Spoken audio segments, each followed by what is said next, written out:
frère de Farba Ngom placé nañ leen sous bracelet électronique alors ba tey ci li nga xamante ne moom moo jëm ci dossier bu Azoura Fall bi ñu gis ne ñi le di avocat yi jàpp nañ ne mbir yi awul ci yoon ba tax nañu désister ci li nga xamante ne moom moo di porté waat seen plainte bi nga xamante ne waroon nañ ko layoon ñu gis au même moment diffusion de fausses nouvelles bi ñuy toppee Abdou Nguer moom la ñuy toppee ki nga xamante ne moo di Arouna Niang jugé nañ ko jox ko sursis tey jii Abdou Nguer mu ngi ci prison bi ba tey. waaw man dama kontaan rek ci posture yi ñu yàgg am fi ñun ñëpp fii parce que dafa gën a leer léegi moom leer na ni justice bi dafa nekk justice su Ousmane Sonko ak Bassirou Diomaye Faye mu nekk justice su nguur gi léegi moom leer na Kader li nga doon wax ni yëpp ñu daan noo Kader parle avec prudence léegi moom leer na parce que nag loolu mooy sensu nguur gi. maa ngi dégg ma nami Abou Diallo di wax nii léegi yàlla léegi lay attee du xaar ba ëllëg te loolu dëgg la fii la feeñee nag ci nguuru Macky Sall bu ñu werantee mbiru borom ñaari tuur yi ñu tuumal ci président Macky Sall ñu waat ne bu ñu faloo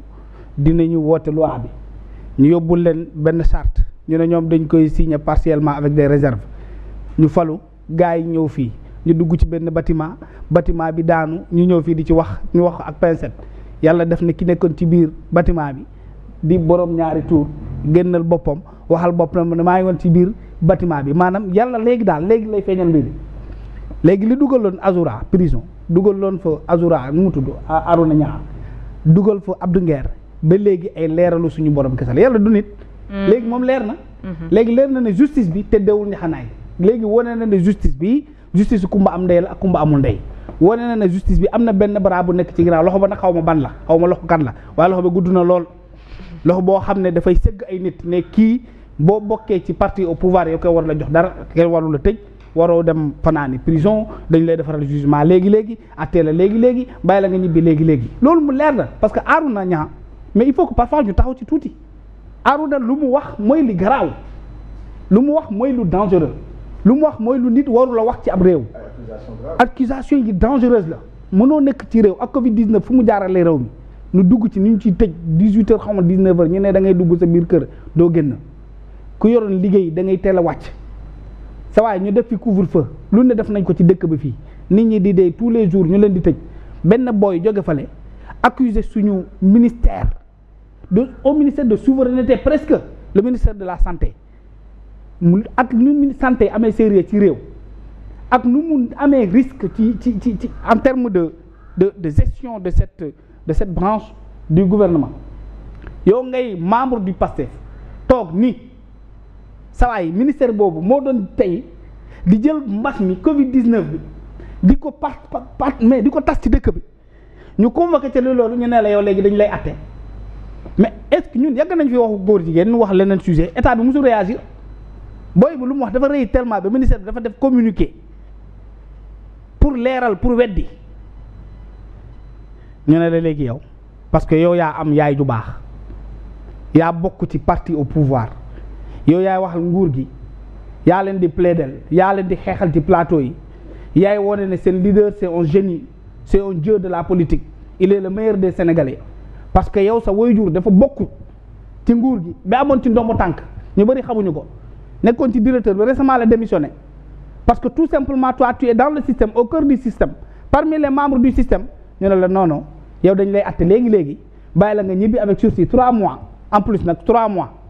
léegi Abdou Nguer mi nga xam ne moom amul ndey amul bàyyi bokkul ci réew mi du sénégalais jàngul aayul warul la wax ñu ne léegi yow dañ lay jaabanteloo diggante tribunal ak garde à vue ak police pour humilier la pour torturer la parce que xam nañ ne fu mu nekkoon Rebeuss il était à l'aise bien entouré avec ses amis gars yi di ko seet si tous les jours sonn nañu léegi seet si yooyu ñu ne léegi dañ koy andi yóbbu ko police gii di ko garde à vue di ko fanaanloo ci karo yi di ko torturer di ko humilier di ko wan ne amoo doole en même temps ñu bàyyi booy ñaari booy yooyu ñu ñibbi mais man j'ai peur léegi c'est maintenant que j'ai peur dans ce pays là j'avais toujours cru que notre justice ne pouvait pas admettre cela et je le dis tout le temps c'est l'occasion pour cette justice là de se rattraper parce que ñoom dañu am sens boo xam ne mooy bi sens bi am bu Bassirou Diomaye Faye am ci Ousmane Sonko xam nga ban sens la ñu am ñoom mooy le seul corps boo xam ne ki falu pendant 10 ans tous les soirs il s'en est pris à toi ne la aayoo tu es instrumentalisé tu es à la solde du régime Macky Sall moo lay liggéeyloo ci Macky Sall la nga nekk saaga magistrat ñu saaga procureur ñu saaga juge de siège lañu leen di woowee juge du parquet amul kenn ku ñu bàyyi waaye yow boo amee sens ñu mel noonu ñëw ci nguur gi taxawal nga ne alhamdulilah parce que li ngeen jàppoon ne man moom laa doon j'ai l'occasion maintenant de vous montrer que je ne le suis pas man du ma justice bu ñuy instrumentaliser jàpp booy yi toroxal leen teg leen jaay leen doole mais fii léegi man leer naa man c'est maintenant que j'ai peur de ce pays là en toute sincérité parce qu'au début man je pensais que cette justice là c'est pas une justice instrumentalisée elle a toute sa responsabilité de décider de ces pratiques là parce que ñu mënu leen ko jàngal mais Arouna Niang nga bàyyi ko ñu Abdou Nguer doit être libéré il ne doit plus retourner en prison il ne doit pas retourner en prison à partir de cette garde à vue là Abdou Nguer doit retrouver sa liberté parce que la justice nag il faut que ñu fàttali leen c'est quoi l'état ñu bari xamuñu ko l'état c'est juste un contrat social c'est une population buy taxaw ne jël nañu suñuy droit ñun dénk leen ko jël nañu suñuy alal dénk leen ko par contre rendez-nous justice par contre protégez-nous en revanche permettez-nous d'aller et de venir en toute liberté et si cette confiance ce pacte est rompu d'une manière agressive d'une manière irrespectueuse des pactes le peuple doit s'arrêter et imposer à ce que les règles de jeu soient rendues soient rectifiées loolu mooy dëgg c'est le moment maintenant de s'adresser à ce pouvoir-là dire à ce pouvoir étant donné que vous n'êtes plus capable de respecter le pacte social qui nous lie mais le peuple n'a qu'à reprendre ce qui lui est de droit comprendra qui pourra quand même. Alors rapport bi nga xamante ne établir nañ ko le 12 bi passé ñu jàpp ne hôpitalu Pikine bi approprié wul pour def li nga xamante ne moom moo di diagnostic ci kaawu Azoura Fall peut-être ñu waroon ko yóbbu ci structure bi nga xamante ne moom moo habilité loolu bokk na ci li tax avocat yi daal di désister. Partie civile bi. est-ce que hôpital bu Pikine hôpital psychiatrique la. Voilà. D'abord hôpital petit hôpital général mais du hôpital psychiatrique. bu fekkoon bu Thiaroye wala. Fann wala yeneen. peut-être que am na des médecins yoo xam ne ay médecins psychiatres. yu mën a établir les faits. mais même si tel est le cas mais les faits yoo xam ne si ne nii li ko jiitu dafa am lu ko antérieur mooy plainte bi ak convocation bi moo jiitu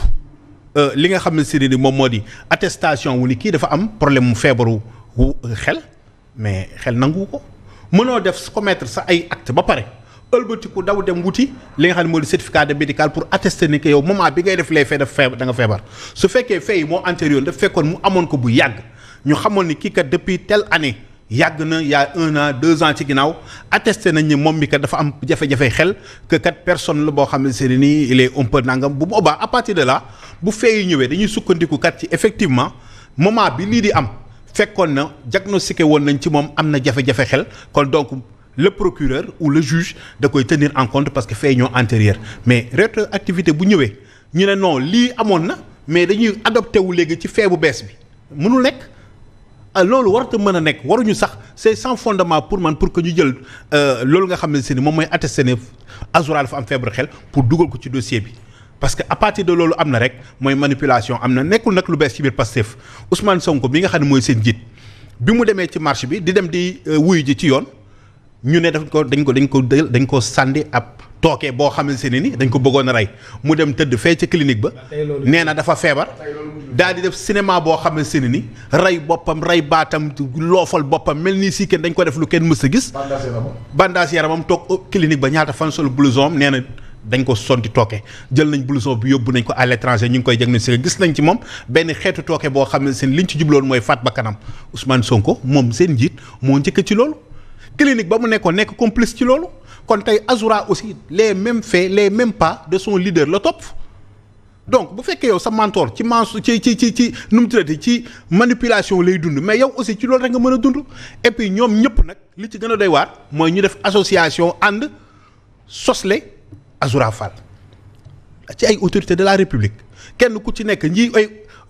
en tant que premier ministre mu dem dëggali loolu dem seeti ji ko nga jógee foofu un honorable député taxaw nekk son avocat wax les faits donc li ci nekk dafa bari. Pour préciser le docteur Lucar ouais. Qui est à l'hôpital de Pikine le directeur c'est un psychiatre. c'est bon. C'est lui, au moment que c'est psychiatre. Lui c'est un psychiatre. Au moment que c'est psychiatre. dinañ ko accepter mais voilà. mais fait bi l'hôpital amul li nga xamante ne moom moo di fu ñuy service psychiatrique. xam nga mais docteur Lucas. Fatima nga may ma préciser kii lu muy waxee fu muy waxee noonu dafa am solo dama fàtte woon aspect boobu gis nga même ce certificat là s'il est réel il n'est pas maanaam mënul am benn effet linéaire continu pendant longtemps parce que yëfu dof man gis nga dof am na fu muy ku ñu jàpp ne wérul ku xelam matul ku ñu jàpp ne xelam matul xam nga loi bi dafa wax ne à son article 50 je pense du code pénal nit koo xam ne xelam matul kenn mënu ko topp ci yoon mais gis nga nit kooku dina am benn période boo xam ne mën na tane parce que xam nga am dof day dem di ñëw ci ñenn ñi mën nga dem ci benn diir mbir yi jàpp la daane la ñëpp xam ne kii wérul nga dem hôpital ñu jox la certificat buy wane ne wéroo ci diggante bi nga wéraat tanaat retrouver ta lucidité ci période de lucidité boobu noonu boo fa commettre acte dañ lay yóbbu prison atte nu mu tudd jàpp la daan la atte la comme une personne normale te pourtant yor nga kii bi yor nga attestation bi kooku il faut que ñu leeral ko gis nga loolu mooy yoon noonu lay demee maintenant les gens pensent que da nga yor acte bi rek léegi yow dès l'instant que defaral nañ la da nga wéradi rek c'est fini déedéet gis nga même boo amoon une semaine de lucidité boo ci commettre délit wala benn infraction dañ lay atte comme une personne normale daane la. waaw léegi li ci dolleeku mooy li tax ma wax la. fee yi ban jamono la am ak moment.